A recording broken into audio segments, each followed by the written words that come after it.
Hello, you glorious puffs of corn.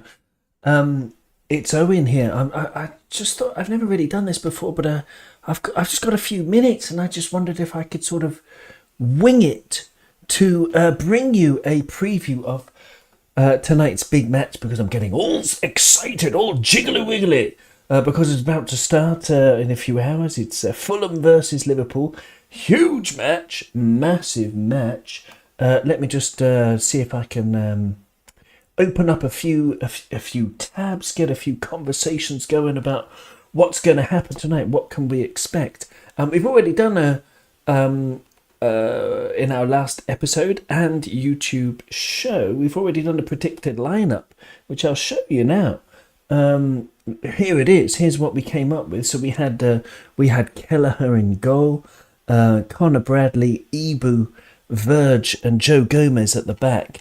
I had a dream last night that Ibu got injured, and it was a nightmare. And I'm worried. So actually, I've changed my mind. I would probably play Jarell Kwanzaa instead. But either or, I mean, they're both wonderful players.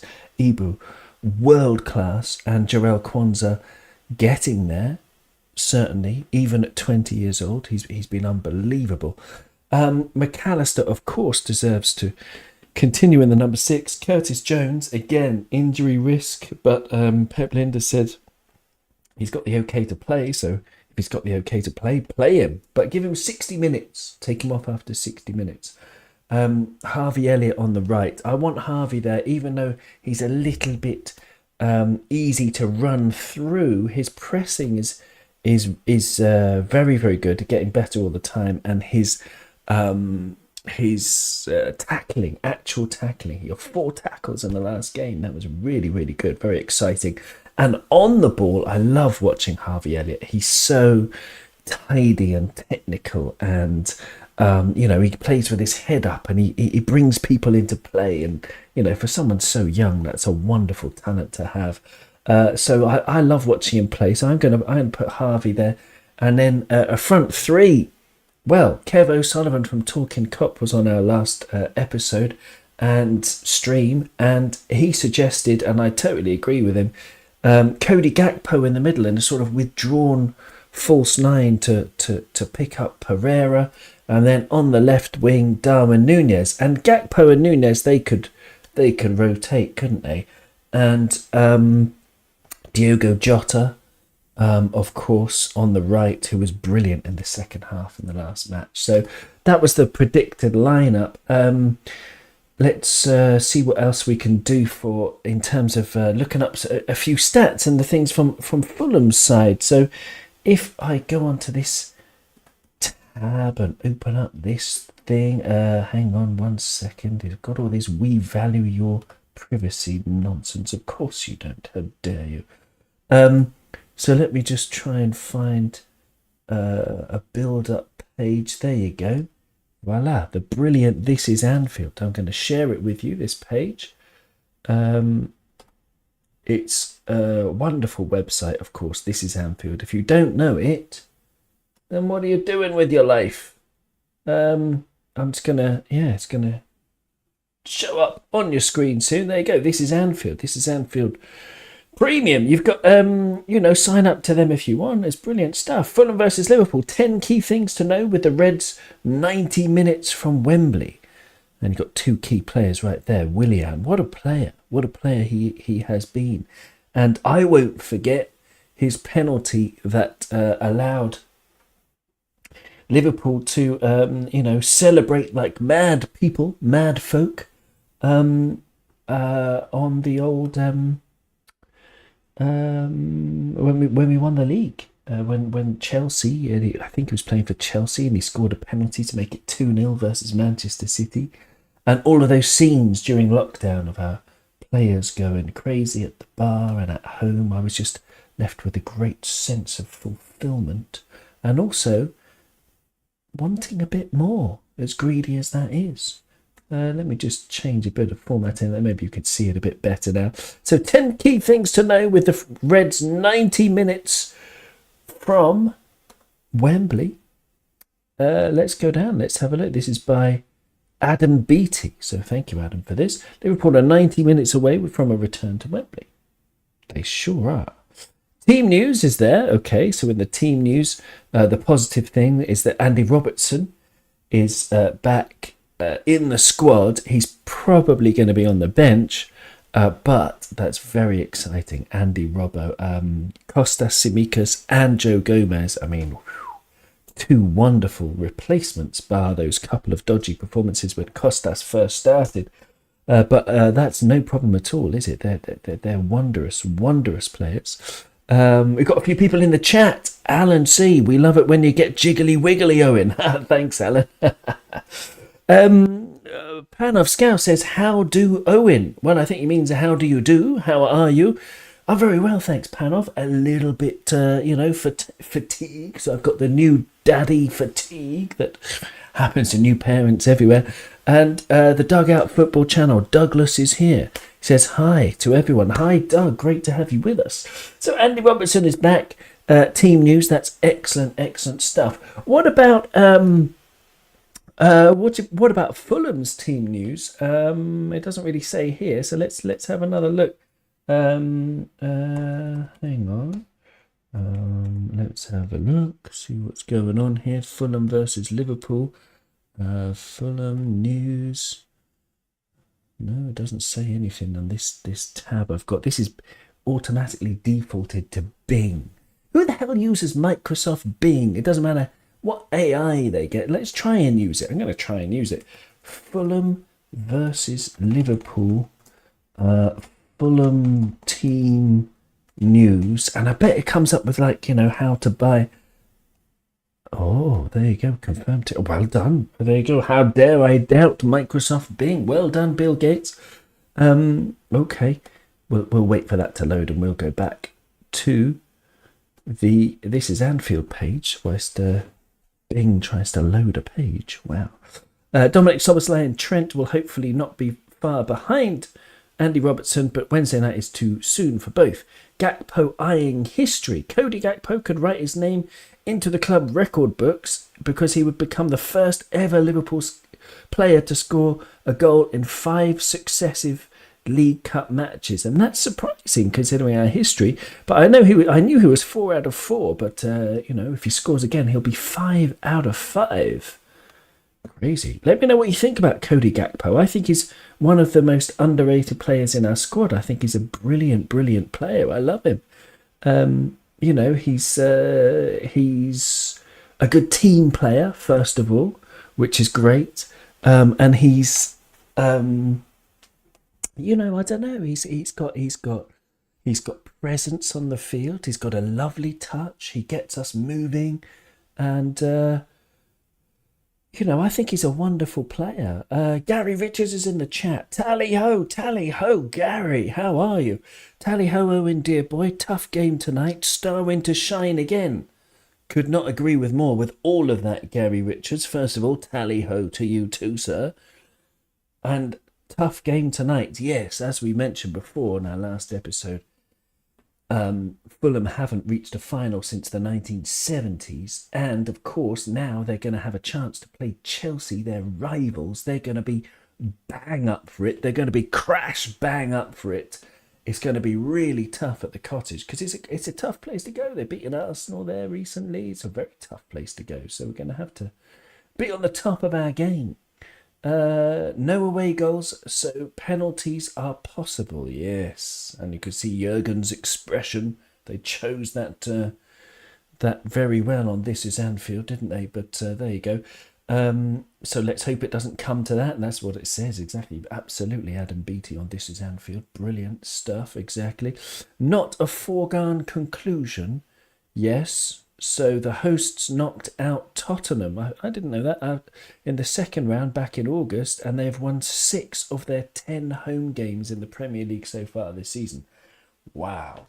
Really good record. I didn't know that either. So, yeah, Fulham, we're not going there arrogantly expecting to wipe the floor with them, as they say, to mop the floor with them, to scatter them like confetti outside a wedding. No, we're gonna, it's gonna be very difficult. Positive away fortunes. What's this one? So, Liverpool themselves boast an impressive record on the road this season, topping the league in terms of away form with 6 wins from 11. Yeah, great. So yeah, I mean, including the win against Bournemouth, so we're good away from home, and that's very good. That's a testament to the team spirit. That's what all the pros say, isn't it? If your away form is good, then you have marvelous team spirit, and you can tell with Liverpool, can't you? The team spirit is way higher than a backpacker in an Amsterdam cafe. Absolutely marvelous stuff, and that's a little reference to our last episode as well. Do check out Kop On podcast on the old audio platforms. If you listen to podcasts on the audio platforms, we've got a good one out. And Gary Richards asks, Owen, why does Starwin get so much disrespect? I think because, the cynic in me would say, Gary, that it's because people are idiots. And they disrespect Darwin because people like to... When I say that, I mean, that's a simplification. That's the cynic in me. I don't want to be a cynic. I don't want to be like that. People are not idiots. People are complex. This is the thing, right? Speak to the people who are cleverer than you are, okay? And I guarantee they're out there. Speak to the people you know who are smarter than you are, okay? And you will learn, like I have, that the smartest people in the room are the ones who understand the complexity of life. Really, it's true. And people are complex, so people aren't just idiots. I take that back. I retract it. But people like to simplify. The natural inclination for human beings is to simplify. So, when they see Darwin Núñez sky one from 2 yards out, when they see him hit the post from 1 yard out, when they see him kick it backwards from 0.1 yards out, then they the likes of Gary Neville and those nincompoops, and I don't retract that, the similar nincompoops who are, often ex-pros, but not always, also dullard, commentators and media types, who don't look at any of the stats or anything. They just go on what they see. So like Darwin, well, he doesn't score enough. He's not a very good striker. 10 goals already by the end of January is very good figures. 10 assists is even better. And if you look at the stats, then you will see that there are plenty of facets, and he's a very complex character. And if you ignore, even when you're just watching the match, how much chaos he creates and how much havoc he wreaks, then if your view of a match means that you don't even notice that, which is weird, but a lot of people seem to not notice how much he occupies defenders and gives them all headaches, then you can refer to the stats to give you a more broader picture of Darwin Núñez. As we said in our last stream, Darwin Núñez is on 0.97 goals plus assists this season. Not XG, actual G. Goals and not XA, actual assists. He's on 0.97 per 90. So for every 90 minutes, he's going to score or assist, which is incredible. That's up there with Thierry Henry in the invincible season of 2003-2004. That is a mad stat. Darwin's doing brilliantly. He's doing wonderfully. He's been incredibly unlucky with a lot of his misses over this season. Just go back and look at his misses. Some of them have been terrible, but he's been very unlucky, and he's often the one who's there creating the chance for himself, because he's that much of a whirlwind. He's that much of a tornado. And I think he's going to start banging them in, Gary. I really do. I think he's going to start banging them in, shutting everybody up. And, there's nothing I like more than seeing a humbled Gary Neville on TV. Gary says one thinks he scores the title-winning goal, Owen. Does one, Gary? Is he going to score the title-winning goal? I mean, people have said Joe Gomez will get that one. I don't care who it is. If it comes from an unlikely source, I would like Andy Robertson to get the title-winning goal. But it could well be Darwin. You could well be right, Gary. It's still a long way to go, but I'm feeling absolutely saucy about this season and our chances this season. It's a beautiful sauce as well. It's a fresh one. There's no MSG. It's just natural, delicious, fresh sauce. So yeah, anyway, Diogo Jota, by the way, his G plus A per 90, goals plus assists per 90, is 1.07, which is truly remarkable. So let's see what this article says about Diogo. Liverpool are bidding to become the first team in the competition history to reach 10 League Cup triumphs. So there you go. Oh yeah, okay, because yes, we've got 9, of course. But there you go. Craven Cottage record. Only a win will suffice for Fulham if they are to have a chase or a chance of reaching their first ever League Cup final, something they have not achieved in this fixture at Craven Cottage in over 12 years. What do you mean? I don't quite understand. They haven't achieved a win at Craven Cottage in over 12 years? I'm not sure the syntax of that sentence makes sense to me. Oh, I see. Okay. So this is in this fixture. No, sorry, it's me. It's my mashed potato brain. So forgive me. I didn't quite understand. In this fixture, of course, against Liverpool. So they haven't beaten Liverpool at Craven Cottage in over 12 years. Oh, I didn't know that. That's very interesting. The hosts were 1-0 winners over the Reds back in 2011 with a side that included Danny Murphy when a late Clint Dempsey strike was enough for Martin Yole's side to pick up all 3 points. There you go, Clint Dempsey. Sign him up, Brendan. Sign him up. There you go. That drought does only count for 5 matches. So in the last 5 matches, they haven't beaten us. Okay. So we've got a perfect record in 2024 so far with 5 consecutive victories in all competitions. Fabulous stuff. But a draw is enough. But, oh my God, number 9. Oh yeah, Simon Hooper. He's new to the Premier League, really. He's not as experienced as the others, but he's already up there. Is he up there with Tierney? Is he that bad? I think he might be, I think he might be. Let's have a look, see if they mention some of the... I mean, he was the man who disallowed the Luis Diaz goal, and he's got no VAR tonight, of course. Adrian Holmes and Simon Long will be on the touchline with Tony Harrington on 4th official duty. I don't know the others, but Simon Hooper, he's had some absolute howlers because he was the one, of course, he sent off Curtis Jones against Spurs, and it wasn't his fault. He wasn't on VAR duty, was he?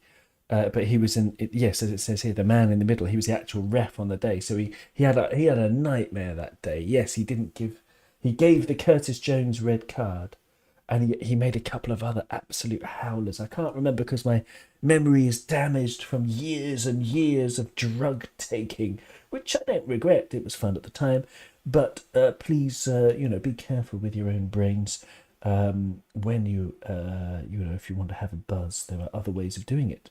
And number 10 is keep updated with us. So there you go. This is Anfield very own match day live blog. Why the hell not? Check it out. It's a wonderful thing. So let's have a look, see if Bing has managed to load that page. It looks like it has, but it looks like there's a privacy thing that I can't see the bottom of, so I won't be able to... Okay, yes I can, yeah, okay. Reject all. Yes, okay. There you go. So that starting 11, familiar Fulham starting 11 could be... Okay, let's have a look then. So Adama Traore is out. Alex Iwobi is out. Kelvin Bassey and Fode Ballo-Toure are also out because they're in the Africa Cup of Nations. So there you go. So the predicted 11 would be Leno in goal. Leno is fantastic. I think he's fifth in the Premier League, as far as I can remember, for save percentages and big saves. I think he's fifth in the league. Alisson is joint first. Castagna, solid. Adarabioyo, he's dodgy. He's dodgy. We can attack him. Ream is a very good defender, but he's getting a little bit old.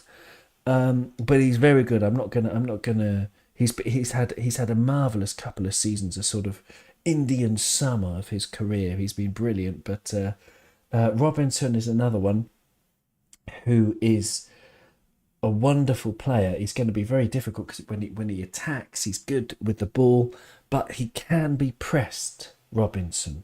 So we have to watch out for that one. Perlini is a fabulous player. I believe he's like 28, 29 years old.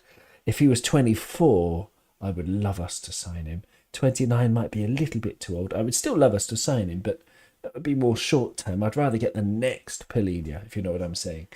And Bobby De Cordova Reed is there. And the other Reed, of course, is Harrison Reed. Yes, Harrison Reed's going to be the other deep-lying midfielder. And then it's going to be, so it's a 4-2-3-1 with Bobby De Cordova Reed, who's a very good player. He makes bad decisions, but he's a very good player. Pereira, who's tricky on his day, and Willian, who's tricky on his day, and Jimenez, who's also coming back to a little bit of form. I think Marco Silva's done very well with him. So that's the probable Fulham lineup. Huh. And yeah, I don't know. It's tricky, man. It's a really, really, really tough game. Pan of Scouse says people just like to hate on Darwin because he costs so much as well. But if you look at the prices of average strikers these days, he was a bargain, as he will only get better. Yeah, that's true. The price tag, 80 million. But I think he will only get better. And he's let's get his exact age. I'm going to go back to Bing because I'm a glutton for punishment. Search the web, it says. So if I look for Darwin, whoop, I see already. Bing's messing with my head. Darwin Nunez, age 24, born the June the 24th, 1999. Okay, so he's 24 years old. He's going to be 25. I want to have a look at something. I want to have a look at Sadio Mane, fbref.com. Right, I want to have a look what Sadio Mane was doing at 24. Right, at 24 years old. What were his numbers? That's what I want to know, because we still got the main man, Mo Salah. And Sadio Mane was such a wonderful support player for Mo. And he's my reference point for Darwin Nunez. I'd be so happy if Darwin just gets Sadio Mane numbers. It'd be incredible if he does. Yeah, thank you. Okay, great. I love ads. Thank you. Yeah, please let me know. Oh, yeah, thanks. I've got AdBlock Plus. And it's saying oh man, I think maybe we can see it anyway. No, Southampton 2 seasons. We can see it. 21 goals in 2 seasons with 9 assists. We can actually see it down there. So, God damn it, adverts. Do you not find it really bad, modern life, the way that adverts sort of ruin everything? I'm going to bring it up on a different browser for you. Hang on. Let me try and do that here. And we'll have a look. Sadio Mane, fbref.com. Right, and then I'm gonna see it. I won't be able to share it, I don't think, but you're just gonna have to trust me. I'm looking it up. I've got it in front of me. So Sadio Mane, when he was 23 years old, he played 37 matches with 30 starts for Southampton when he was 23, 2,597 Premier League minutes, and he got 11 goals and 6 assists. Darwin's already way ahead. Darwin's way ahead of that. When he was 24, Sadio Mane, that was when he joined Liverpool. 26 matches in his first season, 13 goals and 5 assists. Darwin Núñez. Would you pay 80 million for a 24-year-old Sadio Mane if you're talking about the price tag?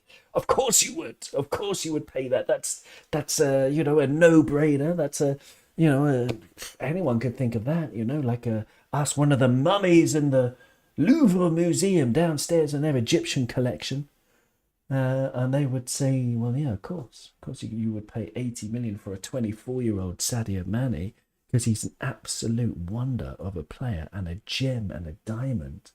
So, Darwin Núñez is now 24, 1,207 Premier League minutes, 7 goals and 6 assists. So, okay, he needs another sort of 6 goals between now and the rest of the season to equal Sadio Mane's Premier League record when Sadio Mane was 24 years old, was the same. And so the 80 million seems like, because I think he will do that, it seems like it would be a snip, as they say, a snip of the Edward Scissorhands. And so try and, I don't know, what can I do with this picture here? Look at that. Whoa, interesting. Okay, it's more symmetrical. There's something humans like about symmetry, isn't there, with design and stuff. It reminds us about the universe, the shapes of the universe, or something similar. Brilliant. Okay, well, there you go. Just a couple more comments in the chat. Gary Richards said, side note, Owen, is one still on the scrummy Magray? Well, today, actually, I made a tagine, Gary. I made a tagine. Of course, the Magray de Canard is a French speciality, but I had no chance to go outside to a restaurant. I only eat meat outside the house, Gary, because I live with Steph and the baby, and Steph is a vegetarian. And so to respect her, I do not cook meat in the house, or I would cook a Magray if my oven worked. If you don't know what a Magray de Canard is, in English you'll call it a duck Magray, because it's a speciality. And I do recommend, if you do eat meat, to look that up and make it, and it's absolutely wonderful. It's delicious, if you can disconnect from the pain inflicted upon the animal. But there you go. Pan of Scouse is also, oh no, sorry. So yeah, I made a tagine today, Gary. I was up at 6 a.m. and I had the slow cooker out, and I made a slow cooker tagine. It was cooking for 6 hours, and it's freaking amazing. It really is. Núñez has better numbers at this point than Mane. That was my point, Gary. And Gary says that in the chat. Exactly. That's the incredible thing. And Gary Richards also says, Owen, remember that Mane had that stinker 3 seasons ago. Still adore Mane, though. Yes, we all still adore Sadio Mane. Absolutely, Gary. And he did have a bit of a stinker. It wasn't that bad, but it was bad enough. It was bad enough. Do let me know if you've liked this video. Liverpool going away to Craven Cottage tonight. The match build up is I don't know. I'm getting nervous. Their team looks good. Before we go, let's have a little look to see if I can indeed try and bring up another different kind of tab. Hang on, let me just see if I can do that. Like, add this as a, hang on, let's have a look. Yeah, I think it might be that one. Maybe that one, not that one. There you go, maybe that one. Okay. Wow, yeah, you can see it. There you go, there's my Google. But get rid of that.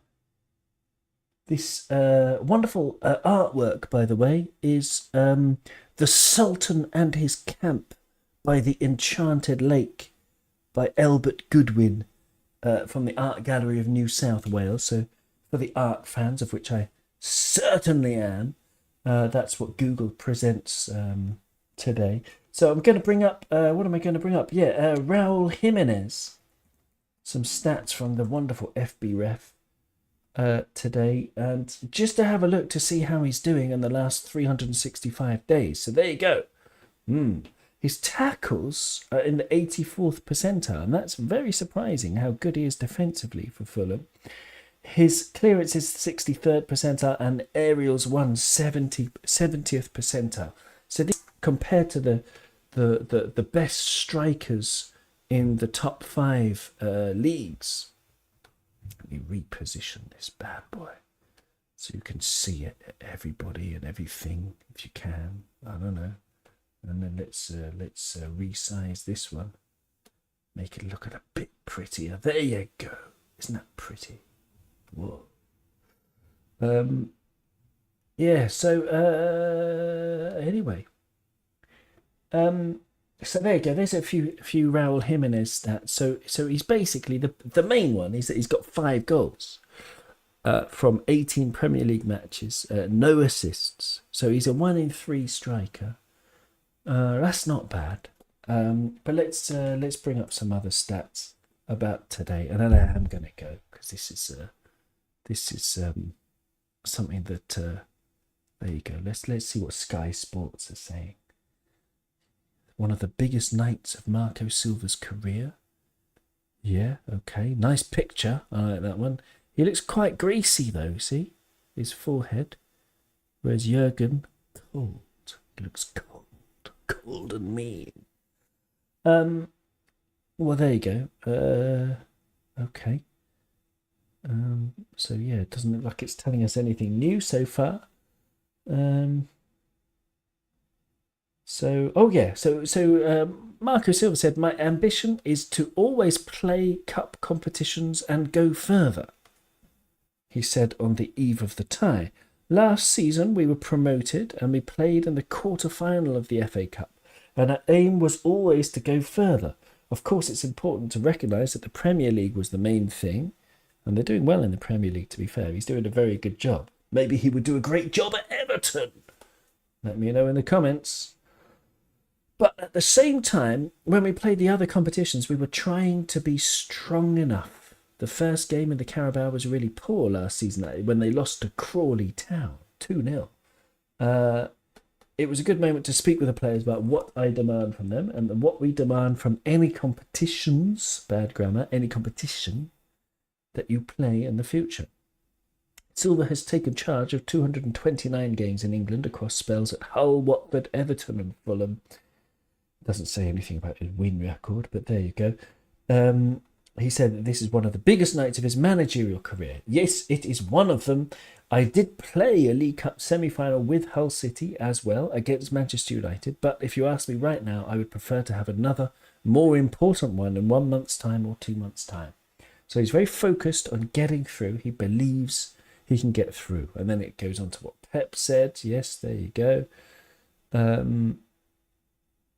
There you go. Salah has the most goal involvements. Virgil van Dijk is back to his imperious best.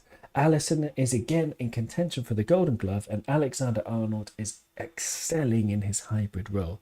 But perhaps the most impressive performances for Liverpool this season have come from their manager, Jurgen Klopp. Yeah, I totally agree. In the first game, he did really well to change things tactically, and it's so many times. Even the last match against Bournemouth, and the last, the match at Anfield in this semi-final. So there you go. We'll look at a few numbers, and then we will bugger off, as they say. So Liverpool have progressed to the final on 8 of the 9 previous occasions that they have won the first leg of their EFL Cup semi-final tie. So we've won 8. We've progressed to the final on 8 of the previous 9 occasions that we have won the first leg. Okay, that's a good omen, but it means nothing. Fulham are winless in their last 5 home games against Liverpool, drawn 2, lost 3, since a 1-0 win back in December 2011. Yeah, that's what we were talking about. Clint Dempsey scored. If they qualify, Fulham will be the 37th different team to reach the EFL Cup final. Who the hell was counting that? Get a life! If Liverpool avoid defeat, they will reach the EFL Cup final for a record 14th time. So we've got to 14 finals. We've won 9 of them. The best one, what's your best EFL Cup final win? For me, it was Manchester United back in 2003, around then. That was great to beat them in the final. Michael Owen scored. It was excellent. Really enjoyed that one. And the one last year, no, not last year. No, we did awful last year. The year before last, when we were going for the quad, the League Cup was extremely funny with Kelleher scoring the winning penalty against Kepa, beating Chelsea. That was extremely satisfying, wasn't it? But there you go. As a Premier League side, Fulham have won 6 of their last EFL Cup home games. Omens are bad on that one, but again, it means nothing. Liverpool have won just 2 of their last 10 EFL Cup games played in London. Drawn 3, lost 5. Wow. That's bad. We beat Chelsea 2-0 in November 2011 and Arsenal 2-0 in January 2022. Yeah, but I don't know. How many of them were under Klopp? Doesn't really mean anything because it's not, this team is very different, but we have Jurgen and he's a massive factor. Best coach in the world. Fulham have opened the scoring in all 5 of their EFL Cup games this season. Interesting. Willian put them 1-0 up in the first leg, and only 2 players have scored in both legs of a League Cup semi-final tie against the Reds, being John Robertson, Nottingham Forest, and Paul Merson. Okay. Liverpool's Darwin Núñez has been involved in 5 goals in 6 appearances in the EFL Cup, 1 goal and 4 assists, averaging a goal or assist every 59 minutes. And Gary, dear boy, you're absolutely right. He's going to cause a havoc. There you go. So, yeah. So I think Gary's referring to my tagine, and he says a cup of Yorkshire to wash it down, Owen. Yes. Nice cup of Yorkshire, yes. I've been on the Earl Grey. Touch of the old bergamot, Gary. What? And there you go. Owen, does Kimmich join Liverpool? Joshua Kimmich has been linked. I don't know. Let me know. Has he been linked, Gary? Let me know in the chat. I haven't heard any links. I've been daydreaming about it for many years. Let's have a look at Kimmich on FB Ref. See how he's doing in the last 365 days. 3 assists, 1 goal in the league this year. And his stats, yeah, this is a regression for Kimmich compared to where he was before. Insane progressive passes. Wow. 9.75 per 90. I don't know if you can see that on your screen. Maybe it's going to be too small. But basically a progressive pass on FBref.com. It's when you pass the ball forwards, not sideways or backwards, forwards a minimum of 10 yards. And they calculate that somehow. And it gets to it's a successful pass to your teammate, a minimum of 10 yards ahead. And he's on 10, more or less, per 90. That's crazy. That puts him in the best in Europe. With passes attempted being in the 99th percentile as well. Shot creating actions, interestingly, in the 95th percentile. Shot creating actions are the 2 offensive actions leading directly to a shot, such as passes, take-ons, and drawing fouls. Note, a single player can receive credit for multiple actions, and the shot taker can also receive credit. So, okay, so he's way up for shot creating actions, but you see, defensively, and he's not that good. He's okay. 64th percentile for tackles, 65th for interceptions, 71st for blocks, but only the 34th percentile for clearances and the 15th for aerials won. How old is he? He's 20. He's 28. He's 28. He's going to be 29 in 7 days. I thought he was 32. He's been around forever. Apparently he's on 375,000 euros a week. And if that's the case, then we can't afford him. Simple as that. I always called you Darwin. in the chat. So we won't be able to afford that. I mean, that's kooky figures. But if we are indeed linked with him, do let me know. I can't see that you've replied to that to see if he has been linked. But yeah, I mean, he's a marvellous player. Only 28. I didn't realise that. He's played a hell of a lot of football. Let's have a look in all competitions. Here's the page where you could see Joshua. I think the pronunciation is. I don't speak German, unfortunately. Joshua Kimmich in all competitions. I don't know if he got the amount of minutes played. Yeah. So 33,000 minutes. That's a lot. If you look at another midfielder, 33,800 minutes in his career. Wow, that is really a lot. Let's have a look. Let's have a look at Casemiro, for example, for another midfielder, for a bit of comparison. Casemiro, and we look at all competitions for Casemiro in his career. And we'll see how many minutes he's racked up. He's 31 years old, 32 very soon. February the 23rd is his birthday. You can send him a birthday card. You can send him 7 if you like. You'll get none back. But in his career, if this page loads, he's had a massive career, 34,000 minutes. So almost exactly the same as Joshua Kimmich. And he's cooked, Casemiro, isn't he?